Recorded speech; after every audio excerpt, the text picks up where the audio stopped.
Hello എല്ലാവർക്കും നമസ്കാരം. Big boss season 7 അത് വീണ്ടും അടിപൊട്ടിയാക്കാണ്. അനുമോൾക്കെതിരെ തിരിഞ്ഞാക്കാണ് RJ ബിൻസി, അതുപോലെ തന്നെ അപ്പാനി, ശൈത്യ. നമുക്ക് ഇവിടെ എന്താണ് സംഭവിച്ചതെന്ന് നോക്കാം. ഇവിടെ RJ ബിൻസിയും അപ്പാനിയും തമ്മിലുള്ളൊരു കാര്യം അനുമോൾ പറഞ്ഞിട്ടുണ്ടായിരുന്നു, നമുക്ക് എല്ലാവർക്കും അറിയാം അല്ലേ. RJ ബിൻസി ഔട്ടായി പോകുന്ന ആ ദിവസം, അതിനുശേഷമുള്ളൊരു വഴക്കിനിടയിൽ പറഞ്ഞിട്ടുണ്ടായിരുന്നു. സോ ആ ഒരു കാര്യം അവരിന്ന് എടുത്തിടുന്നുണ്ട്. ആ എടുത്തിടുന്ന സമയത്ത് അവർ ഉപയോഗിക്കുന്നത് അനീഷിനോട് അനുമോൾ ചെയ്ത ആക്റ്റുകളാണ്. അതായത് ഒരു കോമഡിക്ക് ഫണ്ണായിട്ട് എല്ലാവരുടെയും മുന്നിൽ വെച്ച് ചെയ്ത ആക്ടിനെ ഇവർ ഈ ഒരു കാര്യവുമായിട്ട് കൂട്ടിച്ചേർത്ത് പറയാൻ പറയുകയാണ്. സോ ഇവിടെ അനുമോൾ അപ്പം തന്നെ ഞാൻ അപ്പാനിയുടെ കൈ പിടിച്ചിട്ട് ഇങ്ങനെ പറയുന്നുണ്ട്. അപ്പാനിയുടെ ഇങ്ങനെ ഇരിക്കുമ്പോൾ എന്താണ് തോന്നുന്നതെന്ന് പറയുമ്പോൾ അക്ബർ അവിടെ നിന്ന് പറയുന്നുണ്ട് ഇങ്ങനെ ഇരുന്ന് എന്ത് തോന്നാനെന്ന് പറയുന്നുണ്ട്. അതിനുശേഷം RJ ബിൻസി പറയുന്നുണ്ട് ഞാൻ ഇവിടെ ഉണ്ടായിരുന്നപ്പോൾ നീ പറയും ഞാൻ ചെകിട്ടടിച്ച് പൊളിച്ചാനെന്ന് പറയുന്നുണ്ട്. ആ സമയത്ത് തന്നെ RJ ബിൻസി നീ ഇവിടെ നിൽക്കുന്നത് PR-ൻ്റെ ബലത്തിൽ മാത്രമാണ്, നിനക്ക് ഒരു കഴിവില്ല എന്നുള്ള കാര്യം പറയുന്നുണ്ട്. സെയിം ടൈമിനകത്ത് ആദ്യം പറയുന്നത് നീ എന്നോട് ചെയ്യുമെന്ന് ഞാൻ വിചാരിച്ചാൽ നീ ഒരു നുണച്ചിയാണെന്ന് പറയുന്നുണ്ട്. സോ എല്ലാവരും കൂടി അനുമോൾക്കെതിരെയാണ്. ഞാൻ ഇവിടെ RJ ബിൻസി ഈ അനുവിനോട് ഇങ്ങനൊരു കാര്യം ചോദിക്കുന്നതിനെക്കുറിച്ച് മോശമായിട്ട് പറയുന്നില്ല. RJ ബിൻസിക്ക് ചോദിക്കാം.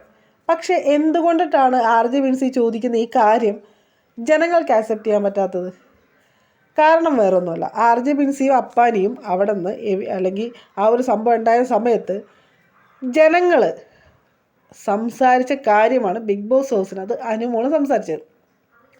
ജിസേലിൻ്റെ ആര്യൻ്റെയും കാര്യത്തിനകത്ത് അനുമോൾ സംസാരിക്കുമ്പോൾ ആ സെയിം കാര്യം ഇവിടെ ജനങ്ങളിലും ചർച്ചയായിട്ടുണ്ടായിരുന്നു. സോ ജനങ്ങൾ ചിന്തിക്കുമ്പോൾ അനുമോൾ പറയുന്ന കാര്യങ്ങളെല്ലാം ഇവിടെ ചർച്ചയ്ക്ക് വന്നതാണ് അല്ലേ. ഇനി എൻ്റെ ഒരു അടുത്ത സംശയമാണ് നിങ്ങളോട് ചോദിക്കുന്നത്. ഇവിടെ RJ ബിൻസി ചോദിക്കുന്നത് അനുമോളോട് മാത്രമാണ്. നമുക്കറിയാം ഈ ഒരു കാര്യം അവിടെ എത്ര പേര് സംസാരിച്ചിട്ടുണ്ട്, ലൈവിലും എപ്പിസോഡിലൊക്കെ ആയിട്ട്.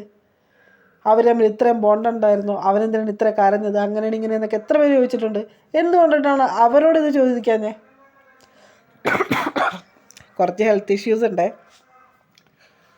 എന്തുകൊണ്ടിട്ടാണ് ഈ വരുന്ന ആൾക്കാരൊക്കെ അനുവിനെ മാത്രം ടാർഗറ്റ് ചെയ്യുന്നത്? അവിടെ എത്രയോ പേര് മറ്റാൾക്കാർക്കെതിരെ എന്തെല്ലാം ഡീഗ്രേഡിങ് ചെയ്തിട്ടുണ്ട്, എന്തെല്ലാം കാര്യങ്ങൾ പറഞ്ഞിട്ടുണ്ട്.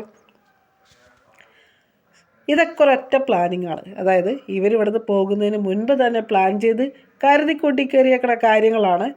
ടാർഗറ്റ് അനുമോളാണ്. ഓരോന്നായിട്ട് എടുത്ത് തൊടുക്കാം എന്നുള്ളതും ഇവരുടെ പ്ലാനിങ് ആണ്. കാരണം ഇന്നലെ വന്നപ്പം മുതൽ തുടങ്ങിയത് ഇവർ ഈ ഒരു പ്രമോനകത്ത് അവസാനിക്കുന്നില്ല. ലൈവ് കാണുന്നവർക്ക് വ്യക്തമായിട്ടറിയാം, തലങ്ങും വിലങ്ങും നിന്ന് അനുവിനെ ഓരോന്ന് പറഞ്ഞുകൊണ്ടിരിക്കുകയാണ്. പക്ഷെ ഒരു കാര്യമുണ്ട് കേട്ടോ, ലൈവ് കാണുന്നവർക്ക് മനസ്സിലാവും, രാവിലത്തെ വൈകുന്നേരത്തെ ഫുഡ് ഉണ്ടല്ലോ, ഇത്രയും ഒരു കുറ്റം പറഞ്ഞിട്ടും അനുമോൾ തന്നെ ഉണ്ടാക്കി കൊടുക്കണം. അനുമോളാണ് ഇവർക്കുള്ള ഭക്ഷണം ഉണ്ടാക്കി അവിടെ നിന്ന് കൊടുത്തത്.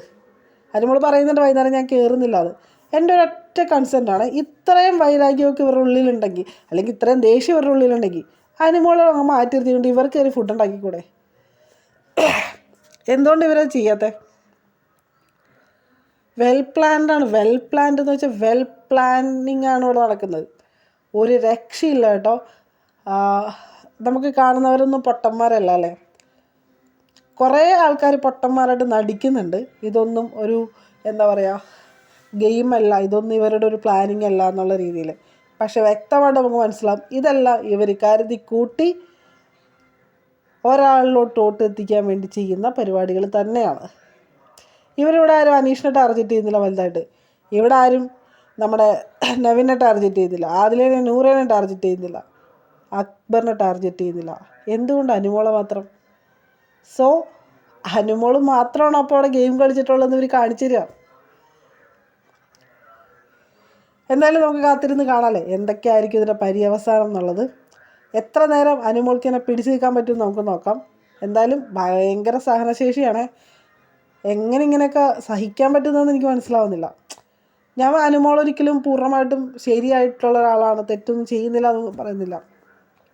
തെറ്റും ശരികളും ആ വീട്ടിലുള്ള എല്ലാവരും ചെയ്തിട്ടുണ്ട്. പക്ഷേ ക്രൂശിക്കപ്പെടുന്ന അനുമോൾ മാത്രമാണ്. അവിടെയാണ് എൻ്റെ പ്രതിഷേധം. അപ്പോൾ എന്താണ്, നമുക്ക് കാത്തിരിക്കാം ഇന്നത്തെ എപ്പിസോഡിനായിട്ട്. ഇഷ്ടപ്പെട്ടാൽ ലൈക്ക് ചെയ്യുക, കമൻറ്റ് ചെയ്യുക, ഷെയർ ചെയ്യുക, സബ്സ്ക്രൈബ് ചെയ്യുന്ന കാര്യം പരിഗണിക്കുക. കറക്റ്റായിട്ട് എനിക്ക് വീഡിയോ ചെയ്യാൻ പറ്റാത്തത് തൊണ്ടയ്ക്ക് നല്ല പ്രശ്നമായിട്ടിരിക്കുകയാണ്. അപ്പോൾ ബൈ, വീണ്ടും കാണാം.